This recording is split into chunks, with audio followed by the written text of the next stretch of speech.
২০০৯ সালে বিডিআর বিদ্রোহ তদন্তে শেখ হাসিনা সরকারের সহযোগিতা না পাওয়ার অভিযোগ করেছেন তৎকালীন সেনাপ্রধান জেনারেল মইনুল আহমেদ।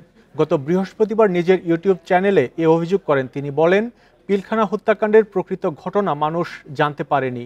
মইনুল আহমেদ বর্তমানে যুক্তরাষ্ট্রের ফ্লোরিডায় অবস্থান করছেন।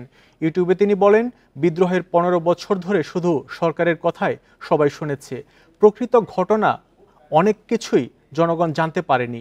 সে সময় সেনাবাহিনী কী ভূমিকা নিয়েছিল এবং ঘটনা কী ছিল সে সম্পর্কে মানুষের জানা উচিত বলেও জানান মইনুল আহমেদ।